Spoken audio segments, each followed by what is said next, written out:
भगवान कृष्ण लाल जी 4 दिन के भये तो भगवान से उनसे भेंट करने के लिए उनके परम मित्र परम सखा पधारे। और भगवान के परम मित्र कौन है जी? भगवान भोलेनाथ। ऐसे शंभो, ऐसे भगवान विश्व भावन आज इस पृथ्वी पर आए, गोकुल में पधारे। गोकुल में आशा लेकर के आए कि हमको भगवान का दर्शन हो जाए, पर थोड़ा सा गड़बड़ हो गई। गड़बड़ क्या हुई? मैया तो देख करके इनके रूप को घबरा गई। भगवान भोलेनाथ जी का रूप हर किसी से थोड़ी पचता है, देख करके आदमी घबरा जाए। गले में सांप सपूरे लटके हुए, मुंड माला लटकी हुई। सो भगवान शंकर, भगवान भोलेनाथ बड़े आशा लेकर के पधारे ब्रजमंडल में। यशोदा मैया से निवेदन किया। मैया ने तो स्पष्ट मना ही कर दिया, लेकिन फिर भोलेनाथ जी ने सोचा चलो मैया नहीं सुनेंगी तो डायरेक्ट अप्रोच लगाओ। जिन भगवान के लिए दर्शन करने आए वो तो सुनेंगे। तो भगवान से निवेदन किया और भगवान ने भगवान भोलेनाथ से भेंट करने के लिए एक लीला की। भगवान श्री कृष्ण ने रोना आरंभ किया, जिनके रुदन को सुन करके यशोदा मैया घबरा गई।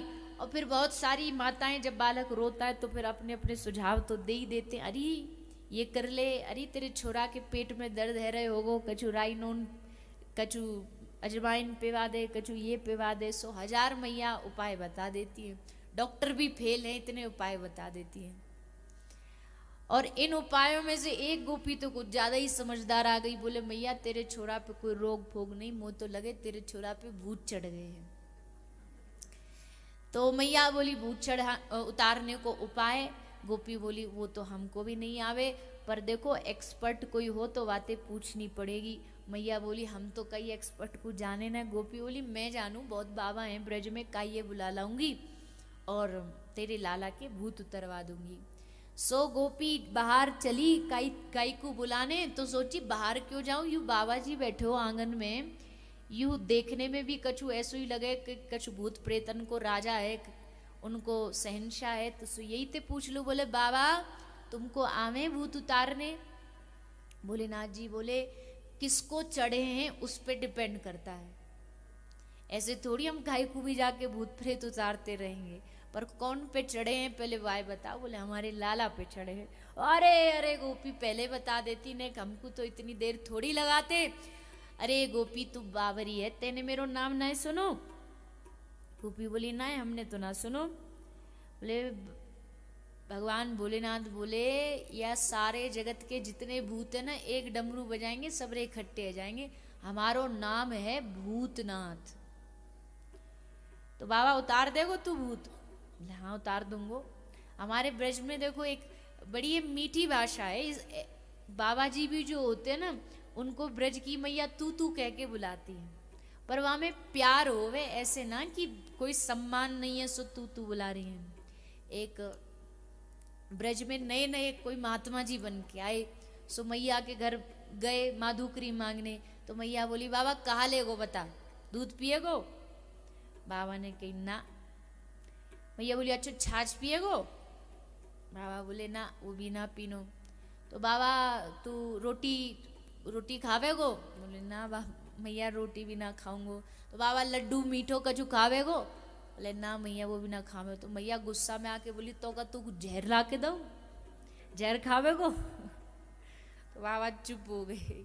ये ब्रज की मैयांते बेकार में अड़नो नहीं चाहिए, ये कछु भी बोल सके। तो गोपी बोले बाबा को, बोली आवे तो को भूत उतारने? बाबा बोले हाँ आवे, बुला के ला अपने लाला को। सो गई गोपी भीतर, यशोदा मैया को कही मैया अपने लाला को लेके चलो, मैं भूत उतरवाऊंगी।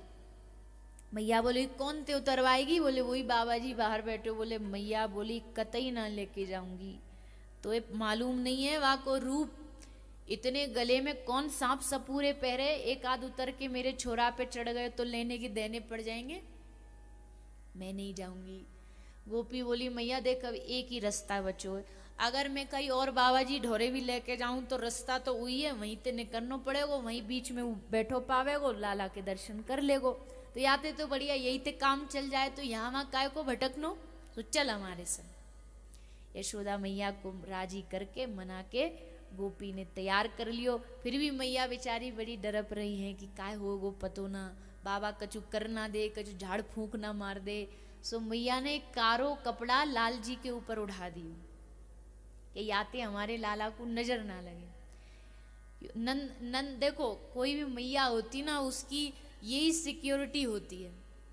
नंद महल में भले कितने भी सिक्योरिटी गार्ड खड़े हो अंगरक्षक, पर मैया को काई पे भरोसा नहीं हो, मैया को अपनी सुरक्षा पे भरोसा। और मैया की सुरक्षा काई, भारतीय माताओं की सुरक्षा क्या होती है मैया, काला टीका, सब सिक्योरिटी सिस्टम उसके सामने फेल है, कोई सिक्योरिटी काम नहीं करती। बोले छोरा को कालो टीको लगा दो सो याकू फिर कोई असुरक्षा नहीं है।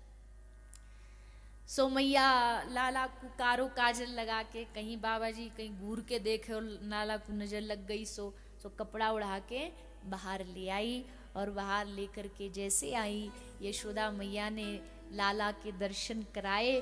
भोलेनाथ जी ने लाल जी को देखो और देख करके ही लाल जी को रोना तुरंत बंद हो गया और भोलेनाथ जी का रोना शुरू हो गया। ले अजी तुम काय को रो रहे हो? मैया करी अरे बाबा तू काय को आंसू ने बहा रहे हो है? बाबा बोले मैया मैं तेरे भाग्य को देख के रो रहे हूं। अरे मैया तू जाने नहीं है तेरी गोद में कौन है, अभी तो को पतो नहीं है। सारे जगत को पेट भरे ना जो पालन पोषण करे, तू वाको पेट भरे मैया, तू कितनी बड़भागिनी है, तू कितनी भाग्यशाली है। तू जाने नहीं है तेरे गोद में जगत पिता ब्रह्मांड नायक सच्चिदानंद विग्रह तेरी गोद में तेरे पलना में झूल रहे हो है।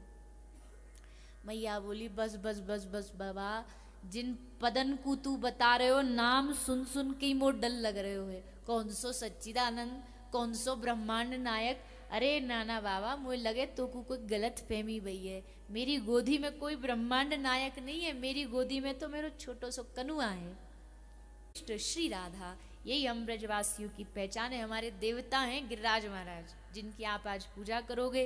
तो कृष्ण कौन है? बोले मोहन मित्र कृष्ण ब्रजवासियों का सखा है। तो फिर आराध्य इष्ट कौन है ब्रजवासियों का? बोला इष्ट श्री राधा, हम ब्रजवासियों की इष्ट श्री राधा रानी है। तो उन राधा रानी का नाम कृष्ण भगवान के कान में भोलेनाथ जी ने सुनाया और बस ठाकुर जी एकदम प्रसन्न हो गए। आज भी भगवान विश्वनाथ भगवान भोलेनाथ ब्रज में 4 कोनों पर ब्रज के 4 द्वारपाल बन के बैठे।